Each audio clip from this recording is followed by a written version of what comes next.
Hi, I'm Marty Nemko. Conventional wisdom urges us to be assertive, but a number of my clients have found assertiveness to be a mixed bag. Sure, secure, assertive bosses and coworkers may value assertiveness, but passive coworkers who are jealous or otherwise resentful often ignore or even try to destroy the assertive person. Of course, the sabotage is especially likely if the assertiveness isn't accompanied by an equivalent level of cognitive intelligence, emotional intelligence, and drive. The assertive person is conspicuous, so saboteurs have plenty of opportunity to find ways to hurt the person. For example, even a highly intelligent and motivated person makes mistakes or temporarily slips. While that might be ignored in a less threatening person, the saboteurs often make the assertive person pay the price. For example, publicly calling out the mistake, often exaggerating its seriousness. Now let's turn to solutions. So what's an assertive person to do? Become a milquetoast? No, but the following may help. First, do be sure that your assertiveness is matched by the quality of what you say and do. For example, how confident are you that that comment in a meeting that you're about to assertively make, maybe even at length, is worthy? Do consider your track record. How often have your comments been legitimately shot down? How often have your other attempts at assertiveness been ignored or denigrated? For example, one of my clients is a salesperson and claimed to be assertive, but in role-playing with him, it became clear that he had crossed far past the line into aggressiveness, both in his deceptiveness and annoying persistence with customers, and in arguing with his boss about commission split with another salesperson who contributed to a sale. Another tip for dealing with your assertiveness: be assertive privately. There's lower risk if you use your go-getterness where it's not noticed. For example, in being exceptionally prepared for a meeting or in writing a report. And rather than tout yourself, see if there's someone else who might do it for you, maybe a friend in the workplace.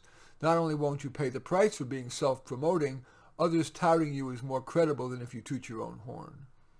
The next tip: demonstrate your assertiveness in contexts in which it's likely to be appreciated rather than salt in the insecure, passive person's wound. Who in your workplace has responded positively to your assertiveness? I'm not just talking about the polite praise that's often given to anyone who's different. Think of how often we feel the need to say, cute haircut, or great outfit to someone who's just gotten a horrible haircut or is wearing a bizarre outfit. Instead, think of when assertiveness has yielded sincere appreciation, maybe even a raise. And if there has been little support for your assertiveness, do you want to tone it down? Or look for a job in a different work group or organization where your assertiveness would be valued? For example, an assertive client of mine was working for a company that he described as, quote, overwhelmingly Minnesota nice, where his assertiveness was seen as pushy, too willful. He's since found a job working for an Israeli company. Although the work was all remote, his style in Zoom meetings and so on was widely appreciated. Final tip: assertiveness is most likely to be a plus if you're self-employed. Is that an option for you? As I've often advised clients and have written on my page of Psychology Today and in talking with you, career changers who decide to try self-employment are usually wise to pick a simple, low-risk business. You see, the born entrepreneur who already, as a teenager, was starting businesses can later in life try riskier ventures. But the person who is fully in adulthood and has heretofore only worked in organizations is wiser to start simple.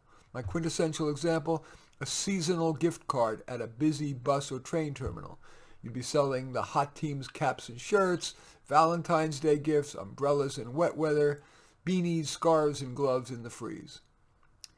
I'll sooner bet on the assertive person than the passive one's success and happiness. After all, assertive people get more done, and they retain agency, which is key to reducing stress and to giving you a measure of control over your life rather than being buffeted by others.